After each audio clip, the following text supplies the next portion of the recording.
कहते हैं बेटा पढ़ लिख कर बहुत बड़ा शहर में डॉक्टर बन गया, माँ गांव में रह रही है, सब कुछ बेच करके झाड़ू पोछा करती और एक सपना देखती कि मेरा बेटा जिस दिन डॉक्टर बन जाएगा ये बुरे दिन मेरे खत्म हो जाएंगे हमेशा को। एक दिन डॉक्टर बन गया, बेटे ने माँ की सुध ना ली, शहर की हवा लग गई। एक दिन बहुत बीमार पड़ी, गांव के लोगों ने कहा कि माँ तेरा बेटा डॉक्टर है, जाकर इलाज करा। उसने कहा मेरा बेटा शहर में कहां रहता है, एड्रेस मुझे नहीं मालूम है। एक माँ को बेटे का पता नहीं। गांव के लोगों ने कहा बहुत बड़ा डॉक्टर है, किसी को भी पूछेगी हर कोई पहुंचा देगा। अच्छा, मेरे पास जाने के लिए पैसा नहीं है। सोचो, जिस बेटे के लिए बेटियों की हत्या करती हो उस माँ के पास शहर जाने का पैसा नहीं है और बेटा बहुत बड़ा डॉक्टर है। मान्यवर, इसे कहानी मत समझना, ये घटना कभी भी तुम्हारे घर में घट सकती है, ध्यान रखिए। गांव के लोगों ने चंदा चिट्ठा इकट्ठा किया, ले मां तू शहर चले जा। जैसे ही शहर पहुंची, रेलवे स्टेशन पर उतरी, प्लेटफॉर्म से बाहर गई, ऑटो रिक्शे वाले को बोली इस डॉक्टर को जानते हो? अरे रिक्शे वाले ने कहा बूढ़ी अम्मा कौन नहीं जानता उसको, इस शहर का बहुत बड़ा डॉक्टर है, बहुत बड़ा डॉक्टर। छाती फूल गई उस माँ की, मुझे वहां तक पहुंचा दो।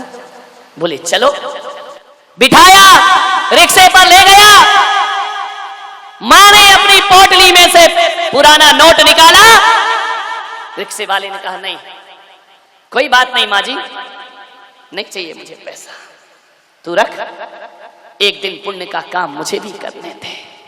माँ ने बहुत समझाया, ले ले बेटा पैसा, मेरे पास क्या कमी है मुझे, मेरा बेटा इतना बड़ा डॉक्टर, इतनी बड़ी कोठी। आंखें फटी की फटी रह गई उस माँ की। रिक्शे वाला चला गया, प्रणाम करके बेल बजाई, बेटा ने दरवाजा खोला। उसने कहा माँ तू ये फटे पुराने कपड़ों में? बोले तू मेरा बेटा? देख माँ कितनी बड़ी कोठी बना ली मैंने, कितना बड़ा अस्पताल है मेरा। माँ के आंचल से दूध छलक आया। उसने कहा बेटा आज ये माँ धन्य हो गई, तूने मेरी मेहनत सार्थक और सफल कर दी।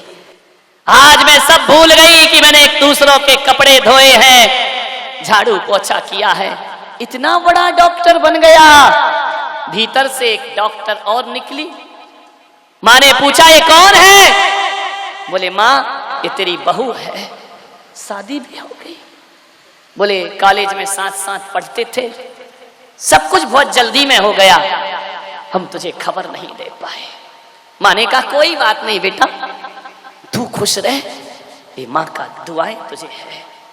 कैसे आई माँ? 3 महीने से बीमार हूं बेटा, कोई इलाज नहीं हो रहा मेरा, गांव में अकेली पड़ी हूं, गांव वालों ने मुझे तेरे पास भेजा है। बेटा ने कहा कोई बात नहीं, मैं तेरा इलाज करूंगा। अस्पताल में एडमिट कराया, 7 दिन तक इलाज हुआ। 8वें दिन मां सही हो गई। बेटे ने कहा मां देख मैंने तुझे सही कर दिया। बेटे के सिर पर हाथ रखा, मेरे बच्चे बस यही दिन मैं देखना चाहती थी। बेटे ने कहा मां तब तू पूरी तरह स्वस्थ है, कोई दिक्कत नहीं है तुझे, अभी काम कर, तू गांव वापस चली जा। मां ने देखा कि गांव वापस चली जा। बेटे ने कहा मां देख ये शहर का मामला है, तू बूढ़ी हो गई है, हमारे पास कहां टाइम रखा है, तेरी बहू भी डॉक्टर है, मैं भी डॉक्टर हूं, यहां कहां रहेगी, गांव में तेरा मन लगेगा। जा मां तू गांव वापस चली जा, और जब बीमार हो जाए तो फिर मेरे पास चले आना, मैं तेरा इलाज कर दूंगा। मां की जुबान बंद हो गई, सोच रही थी बेटे के साथ जीवन गुजरेगा। बेटा कहता है मां तू आज अपने गांव चली जा। मां की आंखें फटी की फटी। मां ने कहा ठीक है बेटा, तू खुश रह। जाने लगी गांव में। बेटे ने कहा कि ठहरो मां, एक काम तो करते जाओ। बोले क्या है? अपने जेब के कोट की जेब में हाथ डाला। माँ सोच रही थी कुछ पैसा देगा। एक कागज का टुकड़ा निकाला और कहा, माँ 7 दिन तू अस्पताल में रही, उसका बिल चाहिए मुझे। और तुझे जो मैंने दवाई खिलाई, उस दवाई का ये पर्चा है, डॉक्टर की फीस है। तुझे दूध पिलाया, उसका एक कर्जा है। माँ जाने से पहले ये बिल चुका के जाना। माँ एक हाथ में कागज का टुकड़ा देखती है, वो सामने खड़ा दिल का टुकड़ा देखती है। माँ सोचती है कि गांव वालों, ये दिन दिखाने से पहले मुझे वहीं तड़प करके मर जाने देते। धरती तू फट जा तो मैं अपनी जिंदगी को समाप्त कर लो। वह देखती है, क्या इस कलयुग में ऐसा भी हो सकता है कि अपना बेटा ही अपनी दवाई का बिल हमसे मांग सकता है? ऐसा घोर कलयुग। ये बेटा कह रहा है दवाई का बिल चुका, ये बेटा कह रहा है दूध का बिल चुका। आंखें पथरा गई उसकी, शब्द मौन है, कंठ रुंध गए उस मां के। उस मां ने थोड़ी देर अपने आप को संभाला। सीने पर बहुत दर्द पैदा हुआ, जो दर्द शायद इसे जन्म देने में भी महसूस ना हुआ होगा। अपनी ही औलाद जब उपेक्षा कर दे, झरझर आंसू उस मां की आंखों से।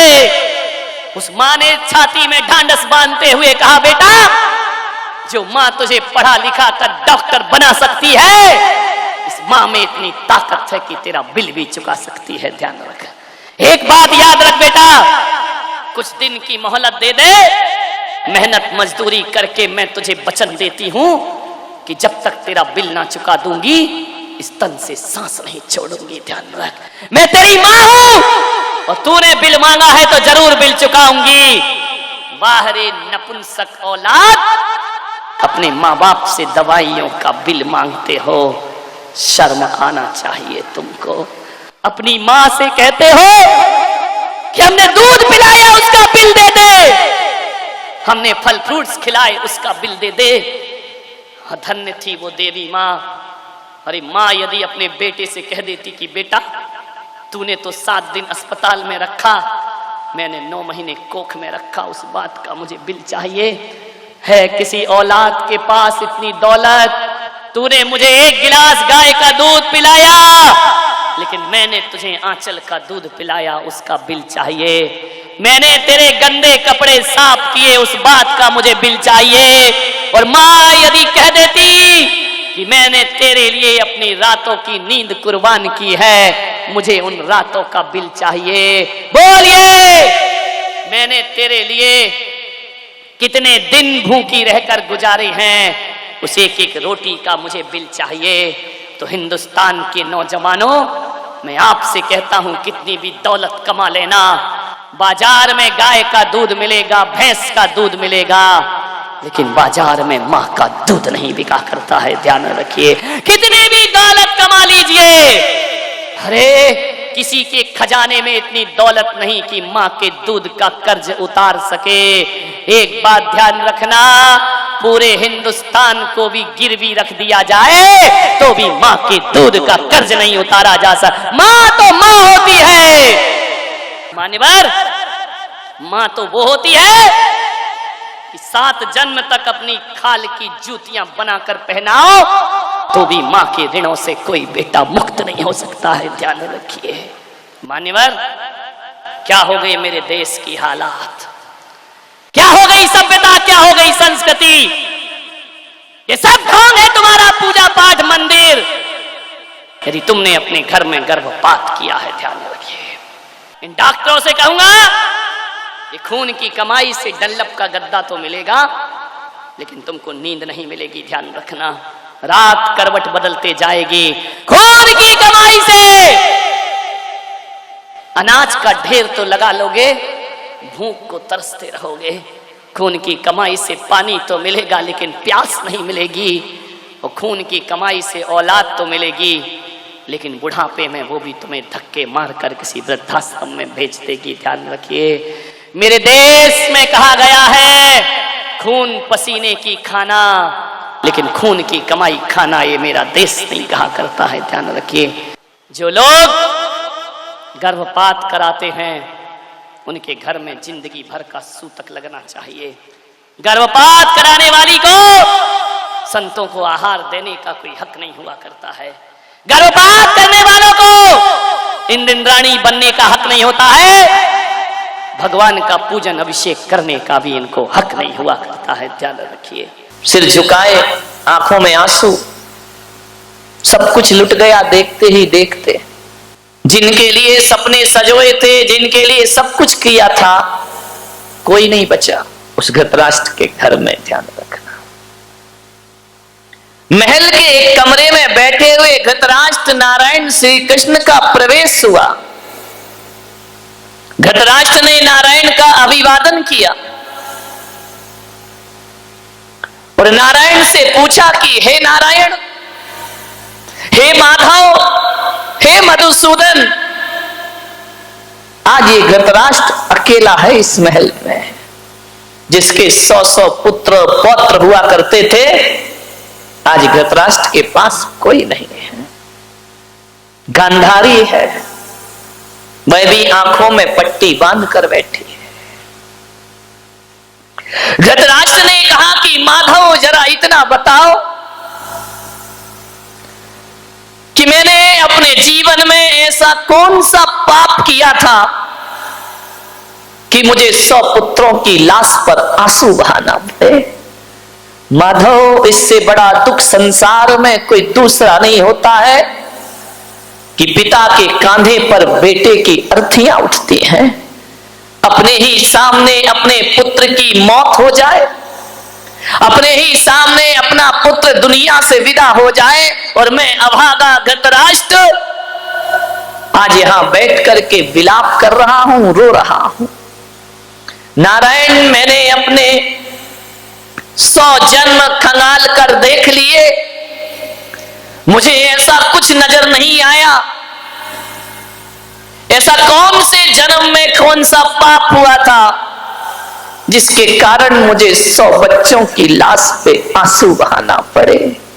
नारायण, जरा ये तो बताओ कि तुमने भी मुझे समझाया, शांति का प्रस्ताव लेकर आए थे, द्रोणाचार्य, कृपाचार्य, सबने मुझे मार्गदर्शन किया। मेरा अनुज विदुर मुझे समझाता रहा, लेकिन मुझे कुछ समझ नहीं आया। हे कृष्ण, मैं युद्ध नहीं चाहता था, मैं इसे टालना चाहता था, लेकिन दुर्योधन दुशासन की समझ ना आया। अब आज कृपा करके मेरी आत्मा को शांति मिले। मैं आत्मगिलानी से भर रहा हूं, अपने ही खानदान के रक्त से सने हैं मेरे हाथ। बस इतना बताओ मधुसूदन कि मैं नियति को बदल क्यों नहीं पाया, मैं नियति का परिवर्तन नहीं कर पाया, मैं होनी को नहीं बदल पाया। लाख मन को समझाया, क्या वजह है कि मैं होनी को अनहोनी ना कर सका। कृष्ण ने कहा, राजन, ये तुम्हारे ही कृत्यों का परिणाम है। एक बात ध्यान रखना, नारायण कृष्ण का कर्मयोग कहता है कि आदमी को जो कुछ भी प्राप्त होता है उसके कर्मों के फल से प्राप्त हुआ करता है। और यही जैन दर्शन कहता है कि यहाँ कोई किसी का दुश्मन नहीं होता, कोई किसी का मित्र नहीं होता है। आज तुम जिस स्थिति में आकर बैठे हो या जिस स्थिति में पहुंचे हो, इसके उत्तरदायी कोई और नहीं, हमारे ही कृत्य हुआ करते हैं, हमारी ही करनी हुआ करती है। ध्यान रखना, आज तुम्हें जो भी मिल रहा है, सुख मिल रहा है तो भी तुम ही कारण हो, दुख मिल रहा है तो भी तुम ही कारण हो, सम्मान मिल रहा है तो उसके जिम्मेदार भी आप ही हैं, और अपमानित हो रहे हैं तो उसके जिम्मेदार भी आप। घर स्वर्ग जैसा है तो उसे स्वर्ग बनाने में आप ही जिम्मेदार हैं, और घर नरक जैसा है तो उसे नरक बनाने में आप ही। जब जैसी करनी वैसा फल, आज नहीं तो निश्चित कल। नारायण कृष्ण ने कहा कि राजन, महाराज धृतराष्ट्र, ये बात 100 जन्मों की नहीं है, धृतराष्ट्र ने कहा कि मैंने 100 जन्म देख लिए, कुछ नजर नहीं आता। मैंने ऐसा कौन सा पाप कर लिया था कि मुझे 100 पुत्रों पे रोना पड़ रहा है। नारायण कृष्ण ने कहा बात 100 जन्मों की नहीं है, बात तो 100 जन्म से पहले की है। रोकिए, ले जाओ उठा के। ये कंप्यूटर इंटरनेट का युग है, बाप आंख से डर सकता है, बेटा नहीं डरता है। विचार करिए।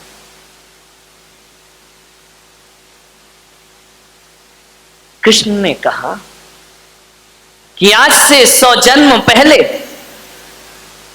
तुम बहुत बड़े सम्राट थे। धृतराष्ट्र ने कहा कि मैं सम्राट था? बड़े बड़े संवेदनशील थे, बड़े दयालु थे, आपके अंदर न्याय था, न्याय प्रिय शासक थे तुम। तुम्हारी यश कीर्ति सारी दुनिया में फैली हुई थी। धृतराष्ट्र ने कहा कि हे माधव, क्या 100 जन्म पहले किए कर्मों का फल भी प्राप्त होता है? तो कृष्ण ने कहा कि कुछ कर्म ऐसे होते हैं जिनका फल तुरंत मिलता है, कुछ कर्म ऐसे होते हैं जिनका फल साल भर बाद मिलता है, कुछ कर्म ऐसे होते हैं जिनका फल 20 साल बाद मिलता है, कुछ कर्म ऐसे होते हैं आदमी के जिसका फल बुढ़ापे में मिला करता है, और कुछ कर्म ऐसे होते हैं जिनका फल अगले जन्म में मिलता है, और कुछ कर्म ऐसे होते हैं जिनका फल जन्म जन्मों के बाद प्राप्त हुआ। हजारों वर्षों के बाद भी कर्म अपना फल दे सकता है, कर्मों का कोई ठिकाना। कुछ कर्मों का फल तुरंत मिलता है, ज्यादा देर नहीं लगती है। कुछ कर्मों का फल साल भर बाद मिलता है। बच्चा साल भर स्कूल पढ़ता है, ट्यूशन पढ़ता है, कोचिंग पढ़ता है, फल कब मिलता है? एग्जाम के बाद मिला करता है। ध्यान रखिए, ऐसा तो नहीं होता है कि आप स्कूल गए, आज एडमिशन हुआ और कल डिग्री तुम्हारे हाथ में आ जाए। अरे स्कूल की कक्षाओं का फल मिलता है साल भर बाद, और यदि किसी को डॉक्टर इंजीनियर बनना है तो 10-10, 15-15 साल लग जाते हैं, तब जाकर कोई डॉक्टर इंजीनियर का पद। मोक्ष फल भी तुरंत नहीं मिलता है, बहुत तपस्या करना पड़ती है, जन्म जन्म करना पड़ता है, तब जाकर मुक्ति की यात्राएं हुआ करती हैं। ध्यान रखिए, कुछ कर्मों का फल तुरंत, कुछ का साल भर बाद, कुछ कर्मों का फल बुढ़ापे में मिलता है। जैसा व्यवहार बच्चों से करोगे, बुढ़ापे में वही लौटकर तुम्हारे पास वापिस आएगा। यदि बच्चों के साथ अच्छा जिंदगी जिया, अच्छे से सामंजस्य बना करके रखे, बच्चों पर क्रूरता नहीं की, तो बुढ़ापे में बच्चे तुम्हारा सम्मान करेंगे और स्वागत करेंगे। और यदि क्रूरता की तो ध्यान रखना, कितना सुंदर मकान बना लो, तुम बेटे के लिए मकान बना रहे हो, बेटा तुम्हारे लिए वृद्धाश्रम बना रहा है। ध्यान रखिए, कर्मों का फल तुरंत मिलता है। धृतराष्ट्र, 100 जन्म पहले तुम बहुत न्याय प्रिय राजा थे, सारी दुनिया में तुम्हारी धाक थी, लेकिन तुम में एक कमी थी। एक बात ध्यान रखना, 1000 गुण हमारे जीवन में हो और एक अवगुण आ गया तो 1000 गुणों में पानी फेर दिया करता है। 1000 लीटर दूध रखा हो और उसमें एक बूंद नींबू की गिरा दी जाए तो पूरा दूध फट जाया करता है। आपसे मेरा निवेदन है कि गुणों का विकास हो या ना हो, हमारे जीवन में हमें अवगुणों से बचना चाहिए, क्योंकि एक अवगुण पूरे जीवन को बर्बाद। महाराज, एक अवगुण था आपके अंदर, आप भोजन प्रिय थे, आपको भोजन बहुत अच्छा लगता था, आप अपनी रसना इंद्री को नहीं जीत पाए थे, और आपका वह स्वभाव था कि भोजन यदि बेस्वाद बनता था तो थाली फेंक दी जाती थी। महाराज, सारे गुणों में एक अवगुण ने आपकी जिंदगी बर्बाद कर दी। आप भोजन प्रिय थे और एक रसोइया आपका भोजन बनाता था, और एक दिन उस रसोइया को अच्छी सब्जियां प्राप्त नहीं हुई और उसे मालूम था कि यदि देर हो गई तो राजा मुझे मृत्यु दंड प्रदान कर देगा। उस रसोइये ने महल के पीछे जाकर के एक हंस के बच्चे को लेकर के आया और खाने को कुछ नहीं था। आप तो न्याय प्रिय शाकाहारी थे, लेकिन रसोइये ने हंस के बच्चे का मांस आपको खिला दिया। इतना मिर्च मसाला तेल उसमें डाला गया, आप समझ नहीं पाए कि ये क्या है, और रसोइये ने हंस का बच्चा खिलाया। आप खा गए महाराज, ना आपने देखा, ना विचार किया, ना आपने सोचा, उस मांस को आपने खाया और इतनी तारीफ करी उस रसोइये की, अपने गले का हार उतार कर उसे इनाम में दे दिया। रसोइये ने कहा अब तो मजा आ गया। धीरे धीरे उस रसोइये ने प्रतिदिन इनाम की लालच में 100 हंसों के बच्चों को मार मार कर आपको खिला दिया। आप खाते रहे महाराज, खाते रहे, जिह्वा के लोलुपी हो गए। मैं आपसे निवेदन करता हूं, आदमी किसी चीज पर ध्यान दे या ना दे, आदमी को अपने खान पान पर ध्यान जरूर देना चाहिए, क्योंकि भोजन से रक्त बनता है, भोजन से मांस बनता है, भोजन से सप्त धातुएं बनती हैं, भोजन से रक्त का निर्माण होता है, और जैसा रक्त होता है वैसे विचार पैदा हो जाया करते हैं, और जैसा विचार होता है वैसा ही आदमी का व्यवहार बन जाया करता है, और जैसा व्यवहार होता है वही आदमी के संस्कार बन करके खड़े हो जाते। ध्यान, भोजन पे बहुत ध्यान रखना। महिलाओं से मेरा निवेदन है, जिसका खान पान शुद्ध होता है उसकी खानदान शुद्ध हुआ करती है। ध्यान रखिए, खान पान से खानदान का बड़ा रिश्ता है। मांसाहार आर्यों का भोजन नहीं है। आप आर्य कहलाते हैं, आर्य खंड में रहते हैं, ये आपका भोजन नहीं है, ये तो मिलेच्छों का भोजन है, ये पुण्यात्माओं का भोजन नहीं है, ये तो पापियों का भोजन है। मांसाहार, शाकाहार उत्तम आहार, मांसाहार इस देश के लिए बहुत बड़ा कलंक है।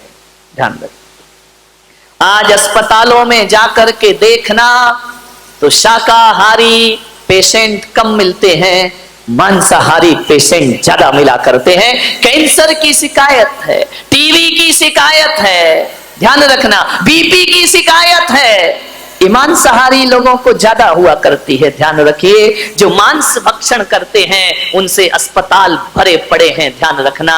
मान्यवर, आपसे मेरा एक निवेदन है, बड़ी विनम्रता के साथ खान पान पर विशेष ध्यान दीजिए।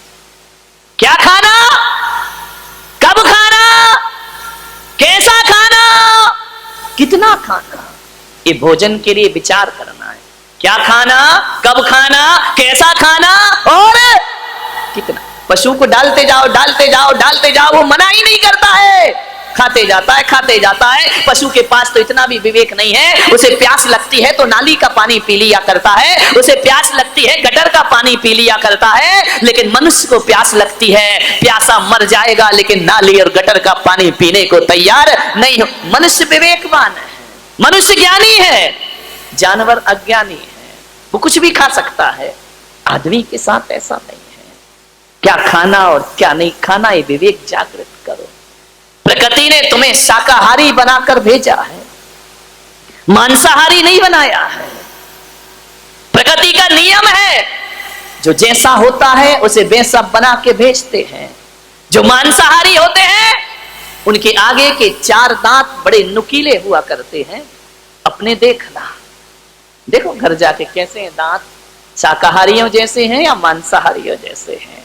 मांसाहारी प्राणी जब पानी पीता है तो जीभ से चाट के पीता है, और शाकाहारी होता है वह चाट कर पानी नहीं पीता है, वह तो घूंट घूंट पानी पिया करता है। गाय पानी नहीं चाटती है, बकरी पानी नहीं चाटती है, हाथी पानी नहीं चाटता है, शेर चाट के पीता है, बिल्ली चाट के पीती है, कुत्ता चाट के पीता है। ये अंतर है एक शाकाहारी और मांसाहारी में। आप कैसे पानी पीते हैं बताइए, कैसे पीते हैं पानी? जीभ से चाट के या घूंट घूंट पिया करते हैं? तो आप शाकाहारी हैं। गाय कभी चाट के नहीं पीती पानी, भैंस नहीं पीती। शाकाहारी प्राणी जो भी होंगे वो चाट के पानी नहीं पीते हैं। मांसाहारियों के नाखून की बनावट अलग होती है, वह नुकीले होते हैं और घूम जाया करते। आपके नाखून तो ऐसे नहीं है ना। तो भगवान ने आपको मांसाहारी बनाया है या शाकाहारी बनाया है? जरा ईश्वर से जाके पूछना। मांसाहारी प्राणियों की आंखें रात के अंधेरे में लाल चमका करती हैं, शाकाहारी की नहीं चमका करती हैं। आपकी आंख अंधेरे में चमकती है या नहीं चमकती है? विचार करिए। प्रकृति ने आपको शाकाहारी बना करके भेजा हुआ है।